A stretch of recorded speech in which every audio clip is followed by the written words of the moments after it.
This is a program you'll find ludicrously simple to follow. Here's how simple.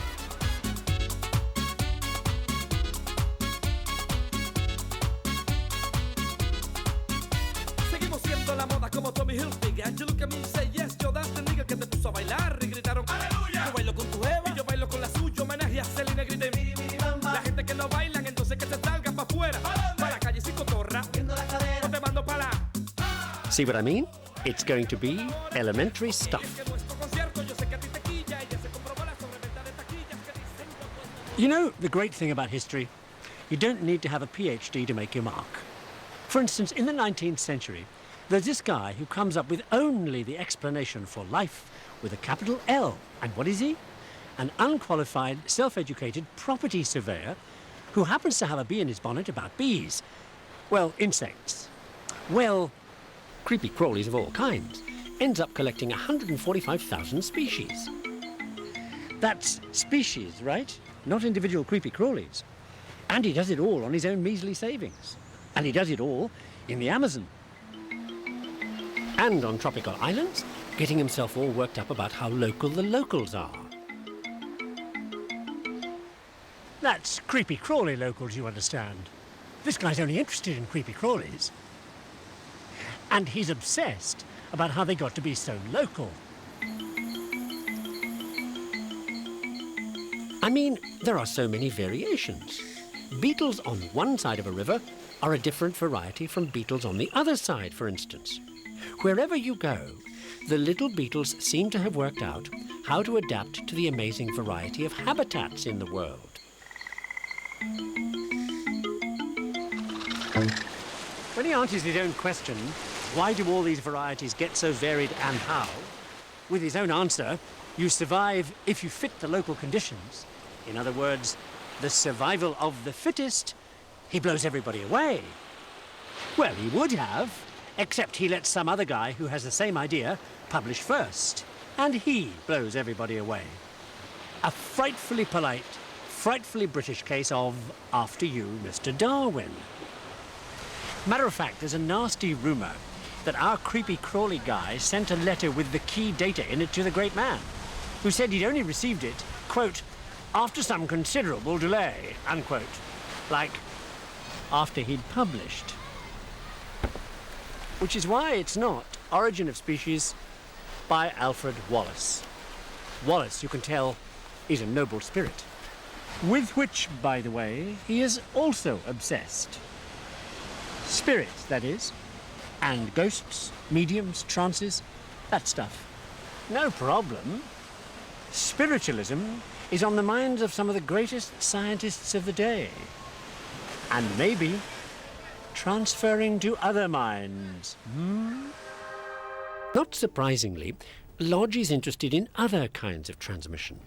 In this case, with the mysterious new electrical signals. Problem is, they're even harder to detect than thought waves. So Lodge comes up with a little gizmo that reacts to even the tiniest electrical signals. So simple, it's brilliant. Lodge's idea is to use a telegraph key to send electrical signals when it triggers an electric spark that produces the signal. Usually, it's too faint to detect.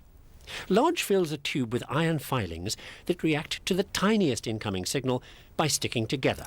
Then an automatic tapper breaks the filings apart, ready to receive again. Lodge's experiment shows his gizmo is working because the signal moves a needle and rings a bell. So yippee, Lodge has now shown you can send dots and dashes through the air with a spark. Big deal. Until along comes a Canadian bright spark by the name of Reginald Aubrey Fessenden.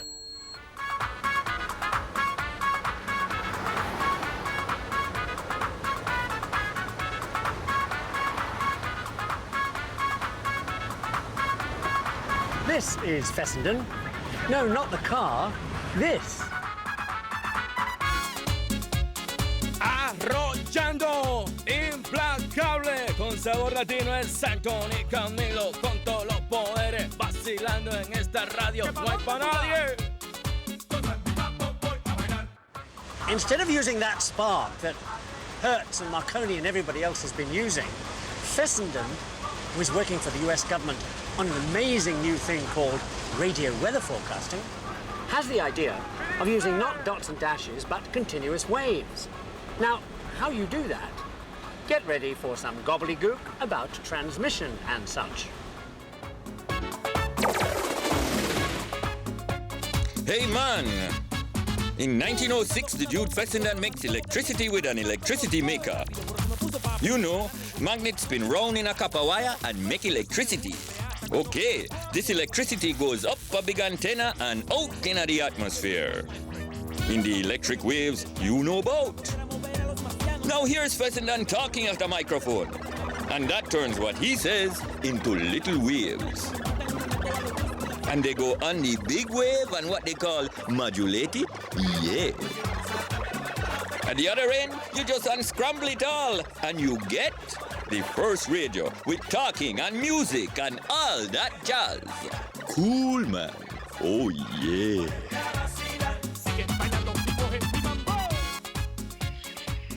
Now, there are those, including some of Fessenden's backers, who think he's gone totally bananas.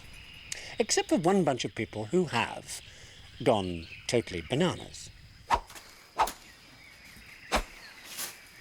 Now, you might wonder why a bunch of banana people would freak out over long-distance radio. Well, take a closer look at the fruits of their labours.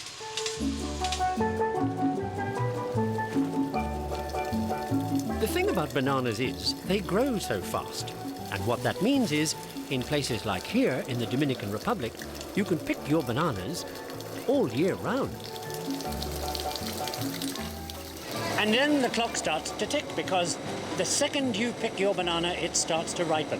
So you've got to get it to market fast. That's where radio comes in, to organise long distance. Get your trains and your ships to the same port at the same time. Avoid trainloads of rotting bananas going nowhere. And all this happens because the amazing growth of the banana is only matched by the amazing growth of the banana market. I mean, in America, you can make anything up to 500% profit. Well, quicker than you can say United Fruit, certain Americans with interests in growing investments, like bananas, split to Central America, where they end up owning large bits of these countries and owning large bits of their governments, thus giving the language a new term, banana republics. And a new international musical smash hit to go on the new international radio waves. I'll just play you a couple of bars. Yes, we have no bananas. We have no bananas today. We've broad beans like bunions, cabbages and onions, and all kinds of fruit and say. We have old-fashioned tomatoes, nice Jersey potatoes. But yes, we have no bananas. We have no bananas today. Now, if the reason you have no bananas happens to have something to do with their state of health and such, well, there's only one thing to do. Send a postcard explaining your problem to Switzerland. OK, hold it. We started with Beetle Freak Wallace, who's a spiritualist like Lodge, who invents a way to make it possible for Fessenden to go on and develop proper radio, around 1910, grabbed by the United Fruit Company to help organise their banana business. And if your bananas get sick, the place to write to is Switzerland.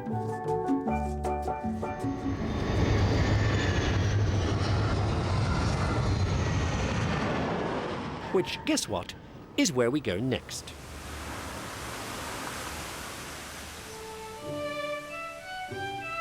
See, back then, Top Banana in Bananas is a terminally boring Swiss botanist living here in Geneva.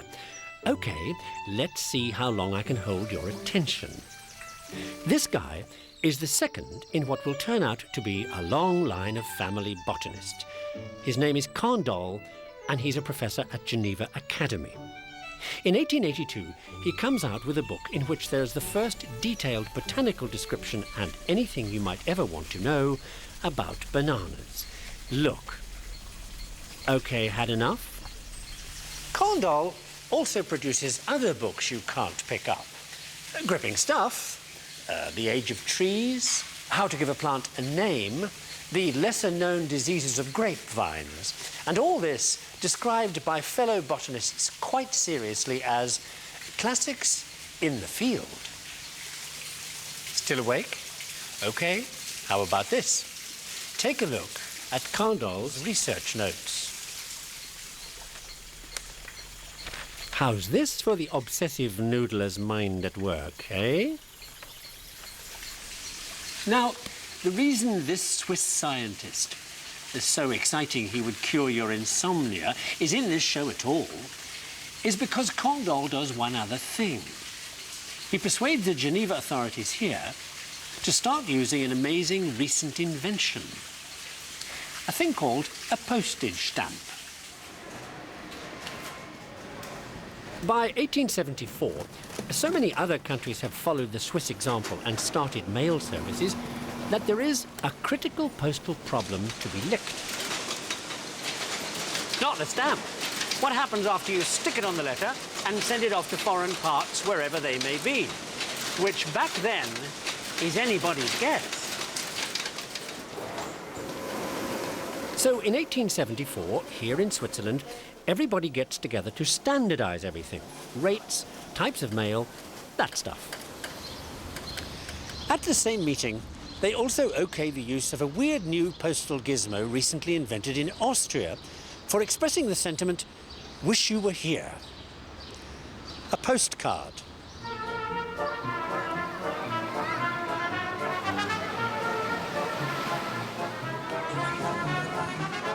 In Britain early on, postcards are all saucy, kiss-me-quick stuff about naughty goings-on at the beach, drawn by artists who start out in politics. See, these cartoonists get their start in life thanks to a satirical magazine called Punch that kicks off back in 1841 and specialises in targeting public figures like fat cat politicians who are doing nothing about the terrible social conditions and corruption among government officials. In 1843, the magazine turns its attention from political problems like speculators and such to art, and a national public competition to design some giant frescoes. The theme is heroic thoughts, and the winners are so abysmal, Punch does its own. Here's one, titled Capital and Labour, with the line, just as well there are the rich to enjoy the profits from what the miners get up to down below. The reason there's a fresco competition in the first place is this: the bare walls of the new Houses of Parliament, the old ones having burnt down a few years before. As it happens, in spite of Punch, some of those awful frescoes actually get painted, and then intelligently covered over. Meanwhile, the Parliament building itself. The word that floats to mind is, I suppose, fake. Well, take a look. I mean, it's 1840, and they're building something more like 1340. Mostly to designs by August Pugin, who sounds a bit of a weirdo. I mean, he actually writes a book with the serious title of The True Principles of Pointed Architecture. Now, Pugin doesn't build this place, but he puts in most of the design. And there's more fancy detail here than a wedding cake. Pugin's a total freak for imitation Gothic curlicues with everything. But where he goes architecturally ape is with the interior of the House of Lords, the greatest fake of all time. Mind you, all this historical ceremony and people dressing up is, if you think about it, entirely fake. I mean, none of them dresses like this at home, do they? Main thing is, it's all great for tourist revenue.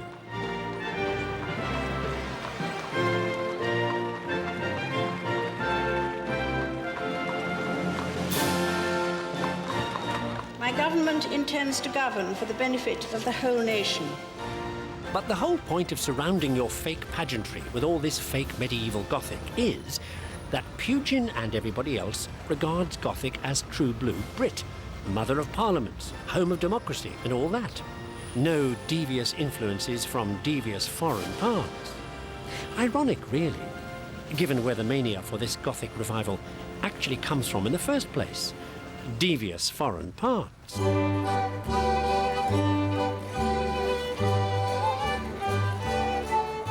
Well, Germany. Well, 18th century Germany.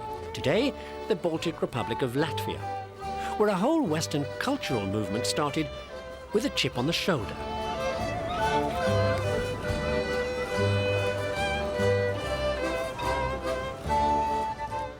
This is the shoulder in question. A teacher called Herder you may not have heard of, because everybody snitches his ideas and becomes more famous than him. Famous like Byron, Schubert, and Goethe. But that chip, put it this way, you're a German in 1770. A bit embarrassing that, because there's really no such thing. Germany's about 300 different little tin pot independent states, in one of which Herder is when he has these brilliant thoughts. Here, in the ancient city of Riga.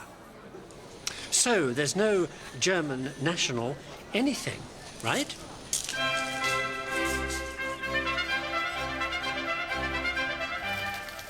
The real reason for that chip on Herder's shoulder is that the French reckon Germans have no style. So he starts churning out books by the yard on everything from music to history, philosophy, literature, poetry, art, and above all, a shocking new concept. German culture. One great example of which is, of course, the architecture Herder reckons was invented by Germans, Gothic.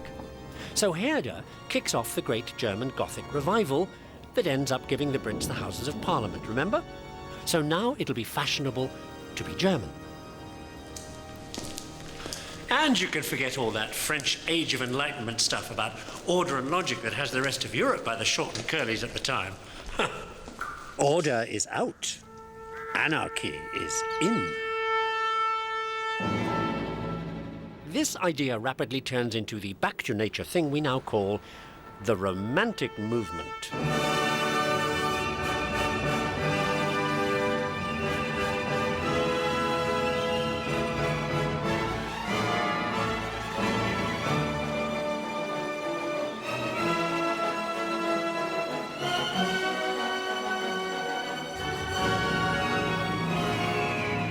Okay, that's enough of that. Let's take one last look at the business of that chip on Herder's shoulder. Which also gets Herder all excited about ancient Germanic folklore, back in the mists of time when Germans were, he thinks, the original human race. An idea which will get some other people excited a couple of 100 years later.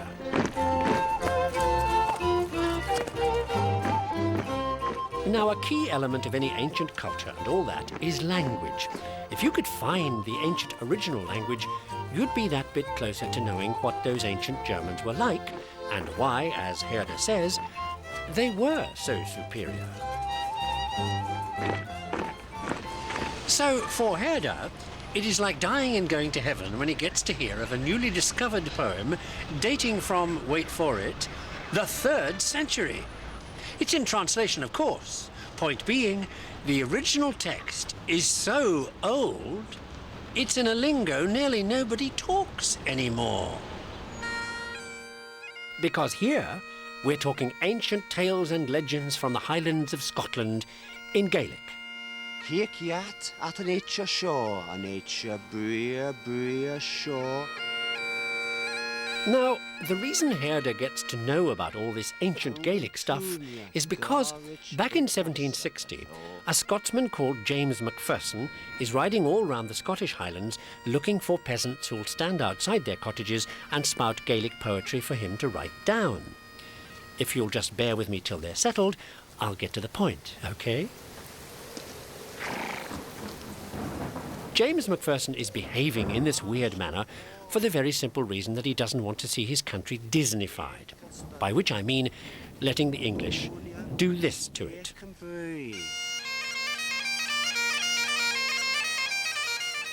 See, all this tourist brochure stuff about Scotland is introduced by the English after they've invaded the country and destroyed the clans and, quote, pacified the place, unquote, which they do by making it illegal to wear the tartan or speak Gaelic or carry a sword, and by evicting Scottish Highlanders from their lands and burning their homes.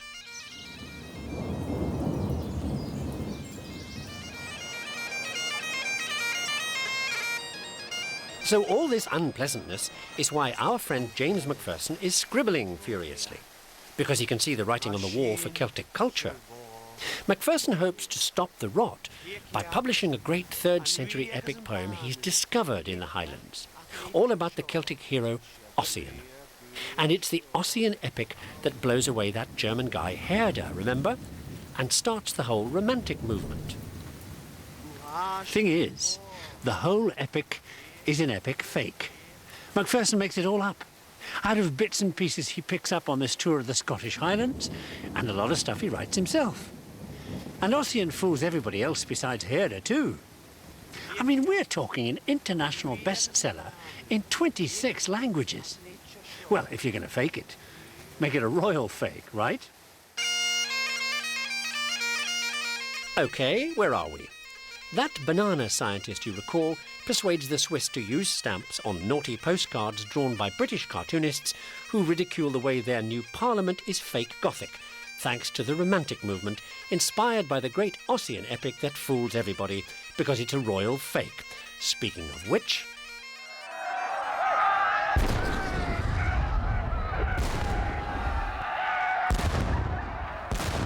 Welcome to the Battle of Culloden in 1746, where the English inflict a great defeat on the Scots, and which gives them the excuse for those terrible atrocities in Scotland later on.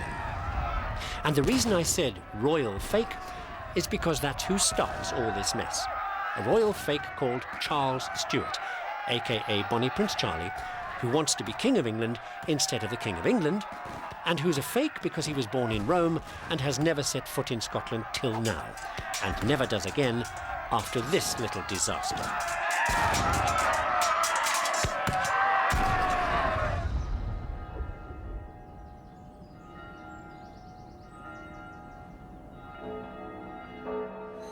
After the defeat at Culloden, Charlie bums around Europe, and in 1770 ends up here in Florence, where he rents the Corsini Palace, where he falls down in a drunken stupor every night after playing himself to sleep with this old Scottish tune, and crying over spilt whiskey, and the Highlanders he'd led to their deaths, and the women he'd let down, and the promises he'd broken, being an international laughingstock and a lousy cello player. And maybe remembering a woman called Flora MacDonald.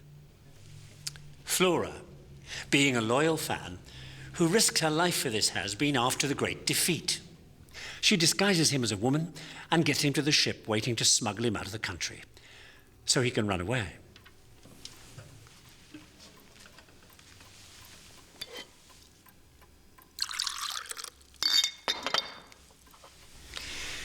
And you know, to this day, there are still Scotsmen all over the world who raise their glasses to Prince Charles Stuart and toast the King over the water, conveniently forgetting the drunken old sot, ending his days here in Italy, ignored by everybody and covered in ulcers.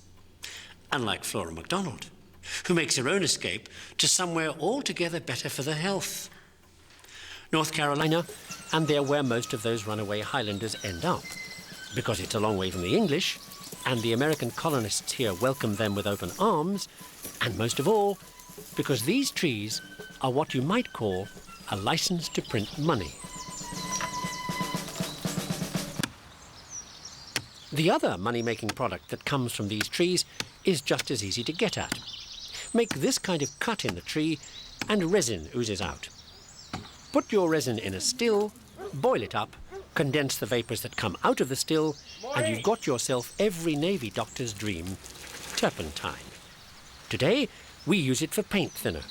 Back then, they drink it, or rub it on, because it's supposed to cure pretty much any disease that you could ever catch.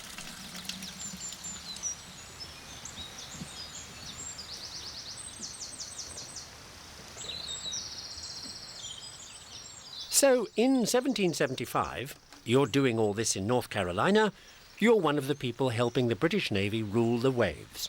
And North Carolina. But not for much longer. One of the reasons American independence is such a pain for the Brits is they lose their North Carolina turpentine.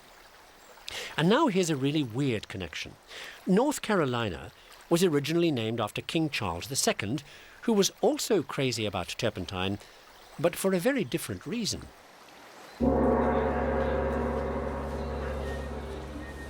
Back in the 1670s, Charles is nuts for anything Chinese, especially lacquerware. And one ingredient of lacquer is turpentine. Mind you, by the time European royals like Charles II are collecting this stuff, only royals can afford it, like 100th thou a piece back then. Lacquerware costs an arm and a leg because there's a craze for it in the West and because no Chinese will tell the round eyes how to make it. So the secret puts the price up and sets the fashion for Chinese bad taste.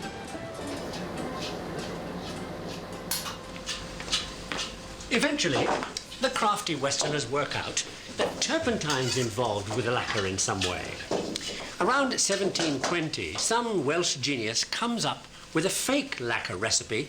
He calls what it does Japanning. Well, Japan, China, nobody in Europe knows the difference. Okay, here's the Welshman's recipe. Take 1 part linseed oil, mix with 1 part umber and 1 part iron oxide, strain the mixture after heating it up, and then boil the whole thing up until it's thick like tar. Here's one I prepared earlier. Dilute with turpentine, and you have yourself a varnish that's close enough to the real thing to pass for Chinese. Or Japanese, what do they care? This trick makes a small Welsh town famous all over nowhere for what becomes known as Pontypool, name of town, Japanning, name of lacquer. Now, you'll have seen Pontypool Japanning before, if your great-grandmother put her tea in a tin like this.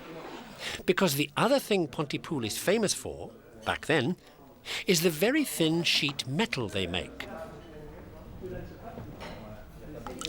At the first really good iron rolling mills in Britain. So that Welsh lacquer isn't developed for use on wood, which is expensive, but for use on tin plate, which is cheap. And tin plate's another trade secret, only this time the secretive ones are not Chinese.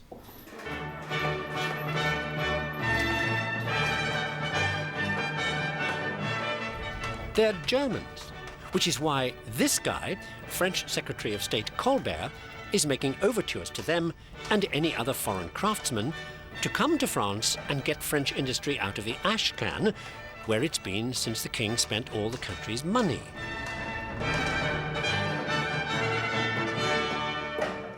Well, the German tin plate people won't come, but lots of others do, and Colbert sets up factories, so France can make luxury goods like these instead of importing them all. Colbert floats a lot of ideas for economic recovery, so France can become a superpower. Some fail, but the one that floats the best is the reason why Colbert has a modern missile cruiser named after him.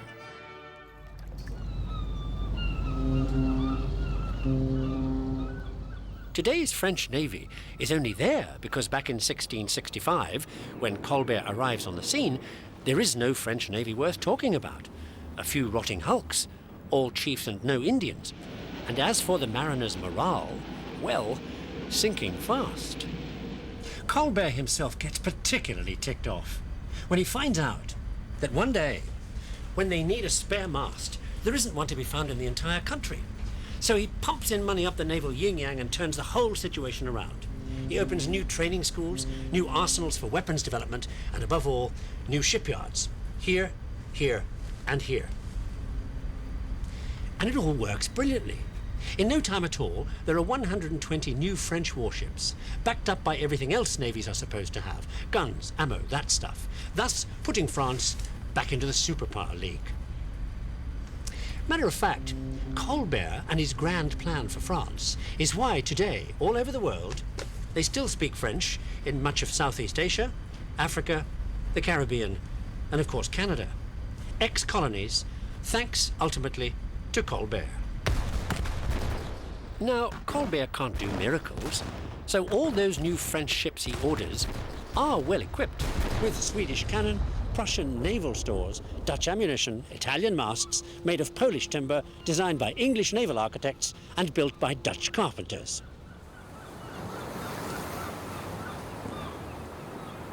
This is the kind of thing all those foreigners make for Colbert. Well, to be fair, there are one or two Frenchmen involved. And one of them's a guy called Pierre Puget. Puget is called, an interesting job description for a Navy man you'll think, artistic director. Well, this is France. And his main job is to make and paint ships' figureheads, as well as covering various bits of the ship with scrollwork, gold leaf, and fancy designs. And fancy is the right word.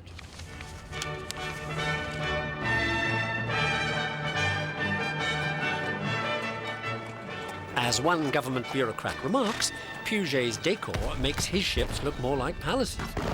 Not surprising, really, considering Puget gets his start in what can only be described as palatial circumstances. Not here in France, more's the pity.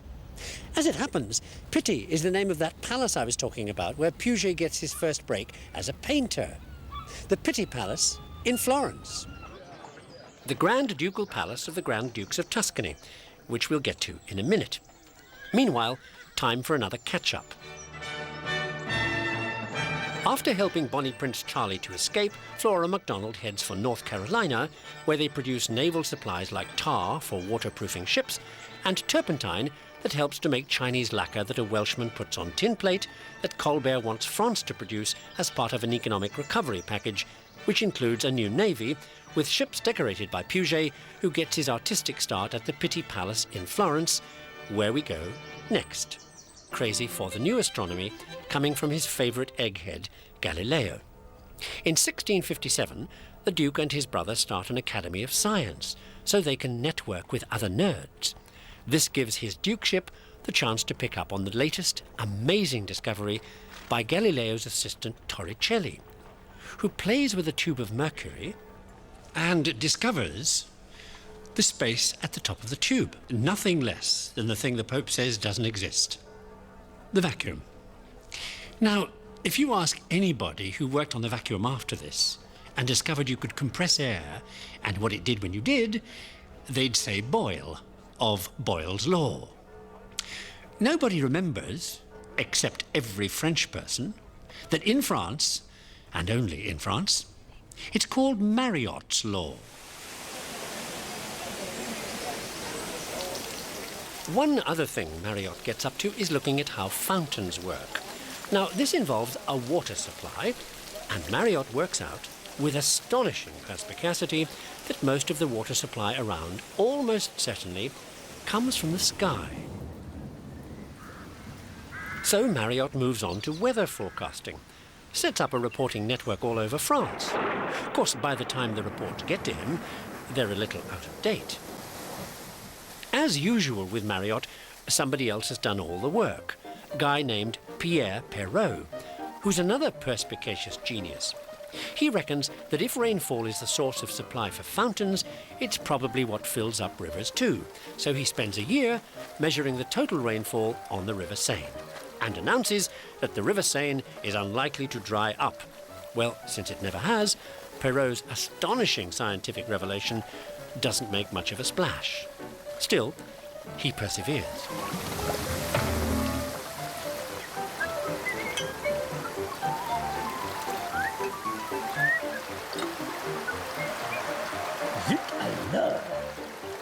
Not much else ever happens to poor old Pierre Perrault.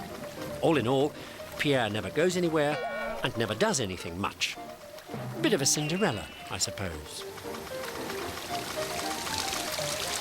Funny that. His brother, Charles Perrault, writes it. Cinderella, I mean. And Puss in Boots and Sleeping Beauty and all those other stories in the first ever kids' storybook called Mother Goose, a whole world of make-believe where nothing is what it appears to be. Which is the reason I'm telling you this in the French Disneyland, because apart from storybooks, Charles Perrault gets into deep doo-doo with the French literary establishment when in 1697 he mounts an attack on the classics. You know, Greek and Roman literature. And then he goes totally off the rails by describing everybody's big hero, the ancient Greek philosopher Plato, as boring, and then making remarks like, Who gives a rat's ass anyway about all that ancient Greek and Roman stuff? We know far more than they did about everything. Well, all this goes over like a lead balloon with the French Academy, of which Perrault happens to be a member. I mean, everything hits the fan. And quicker than you can say everything hits the fan, the rumpus spreads across the channel to England, where it tickles the fancy of this guy. Jonathan Swift, world's greatest satirist, who drags the Brits into the fight. Now, Swift, who writes Gulliver's Travels and all that, is a churchman, but he's just a bit too good at the verbal vitriol, so he tends to get up the nose of very important people. So you can guess what that does to his clerical career prospects.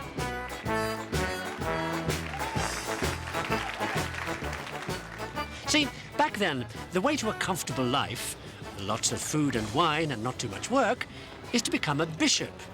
Well, Swift doesn't, but he does get to know one. Bishop George Berkeley, after whom Berkeley, California is named. And Berkeley, or Berkeley, is the guy who comes up with a totally and radically new way of looking at looking. So far out that his contemporaries reckon he's gone way over the top. Berkeley's new thing is about training yourself to recognize that nothing is ever what it appears to be. Like all this is.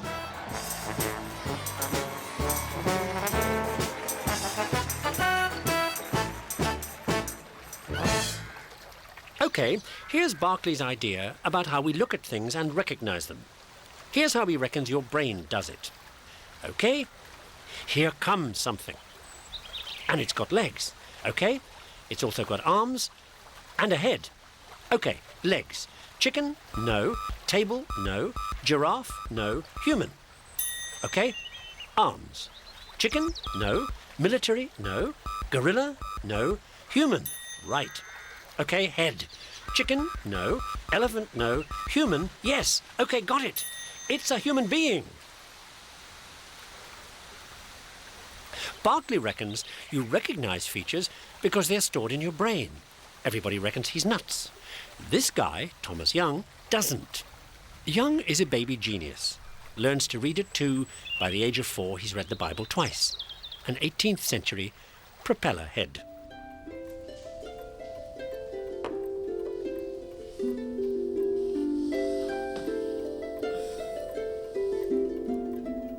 In 1793, in London, Young takes a candle, a lens and a prism and picks up where Berkeley left off. Young reckons, like Berkeley, that colour is processed in your brain too. All that hits your retina are the primary colours in the spectrum: red, green and blue. And he proves it like this. Shine a light through a prism and split the light into primary colours. Then slide in another prism and see if you can split up one of the primary colours. No deal. Can't be done. So Young reckons if you see colours that aren't primary colours, you're mixing the colours in your brain. Everybody reckons he's nuts. Doesn't faze him one bit. Goes on to discover light waves. Can you imagine what a genius like this does with his spare time, eh? Matter of fact, this. Young's the reason I know what my job description would have been in ancient Egypt. Smeu, Maat, Segemet, Wa. One who reports what is seen and heard from afar. And we know this stuff because that's what Young does in his spare time. He cracks the ancient Egyptian language, no less. Okay, where have we got? Cortona paints astronomical ceilings in the Pitti Palace for the Duke, who's turned on by Torricelli's discovery of the vacuum at the top of a tube of mercury. Barometers and weather forecasts excite Perrault, whose brother starts the literary revolt that also involves Swift, whose pal Bishop Berkeley thinks up a new theory of vision, confirmed by Young, who then gets deeply into ancient Egyptian. Young cracks the ancient Egyptian language because, quite by accident, he gets involved with an ancient Egyptian stone covered in writing. One day, when he had nothing better to do, somebody lent him the Rosetta Stone to play with. Here it is in the British Museum. Snitched by the Brits in Egypt, spoils of war. The same text in 3 different scripts. Greek and 2 different ways of writing ancient Egyptian. Young takes a closer look at this kind. After a while, Young decides that the little groups of signs that repeat all over the place must be common words, like and that bigger groups that appear regularly could be some kind of title, like king, maybe. Then he finds names he knows in the Greek writing, like Ptolemy, and locates where they are in the Egyptian. And sure enough, it all starts to make sense. Once you've done that with this kind of Egyptian writing, you just repeat the trick for hieroglyphs.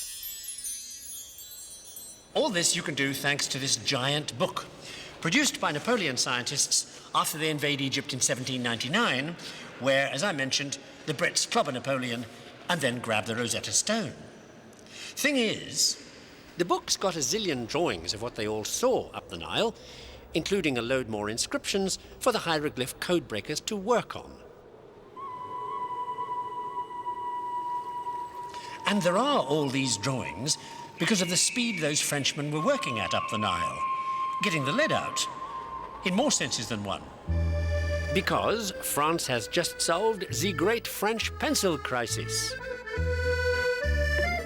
See, because of the war with England and everybody else, French imports have been blocked. So pencils, which they have always imported, are in short supply.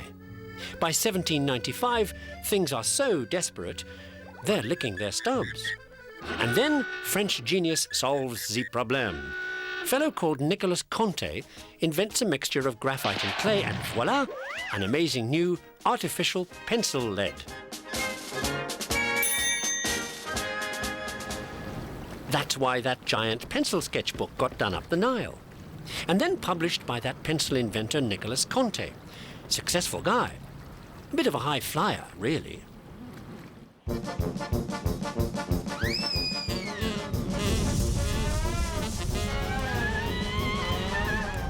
Conte's previous job has been chief of military balloons for Napoleon, so he's going up in the world. With the aid of telescopes, battles are orchestrated by French generals. They win, often, because up here, it's easier to see what they're up to down there. However, for some strange reason, Napoleon takes against the idea, and that's the end of French hot air. Well, kind of. Meanwhile, ballooning takes off elsewhere. By 1861, there's an American Civil War going on, and ballooning freak Professor Thaddeus Lowe gets up to all kinds of tricks, like hovering above the Battle of Chickahominy on June the 1st, 1862, and sending telegraph messages down a wire to the Union general below about what the Confederate Army is doing. The general in question is George McClellan, who's running the Army of the Potomac and is one of the few people to realize you can spy with a balloon. Bright guy. Mind you, the general's had some experience at skullduggery before the war, when he's president of the Illinois Central and hires a detective to run railroad security. This detective is then conscripted by McClellan during the war to become a master spy. Bad news after the war for Butch Cassidy. He's among the more famous criminals, like Jesse James, caught by McClellan's now very experienced spy. Once he gets out of the army and opens the greatest detective agency in the history of the United States, and named after him, the Pinkerton. Alan Pinkerton's casebook looks like the who's who of crookery. He's the first to recognize that criminals have an M.O. He's a master of disguises and has a great collection of wigs, false moustaches, etc. But it's this that turns out to be Pinkerton's most famous case. Here, in the Pennsylvania coalfields in the 1870s. The case involves a bunch of Irish anarchists who are causing all kinds of mayhem, arson, murder, blowing up trains, and other such political statements. This bunch of fun-loving fellows becomes known as the Molly Maguires. Pinkerton decides to infiltrate the gang. Fortunately for him, he has just the right guy for the job. His name is James McParlin, Irish, Catholic and tough, who gets a job as a miner and starts to act Irish, Catholic and tough.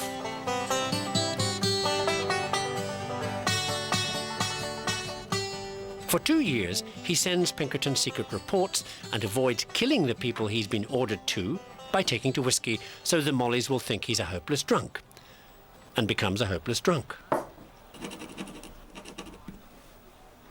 Finally, just as the mollies are getting wise to him, he gets out by the skin of his teeth with enough evidence to bring the mollies to justice. They hang 13 of them.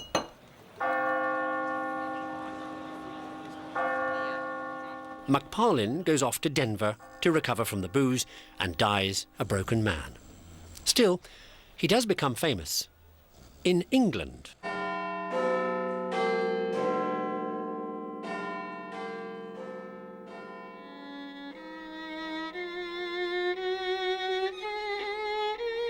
This is where McParlin would have become famous if this place had ever really existed, or the fellow who is supposed to have lived here, neither of which ever happened. But you try telling that to the fans, who've been making the pilgrimage to this place for the last 100 years. And who, 100 years ago, learn all about McParlin in a novel called The Valley of Fear, based on McParlin's adventures with the Molly Maguires. But not starring McParlin. Oh no. Starring the guy who never existed, who didn't live here at 221B Baker Street, or wear a deerstalker, or play the violin, or smoke a pipe, or have a physician sidekick, or take dope. Because here is where my story ends. So let me review the clues and see if you can guess who never lived here. Beetle Freak Wallace, Lodge and Telegraphy, Fessenden's radio, used by banana growers, top banana in banana science, Condol, who gets the Swiss into stamps used on postcards, with cartoons of the Gothic Houses of Parliament, inspired by Herder's Romantic movement, inspired by fake Scottish poems.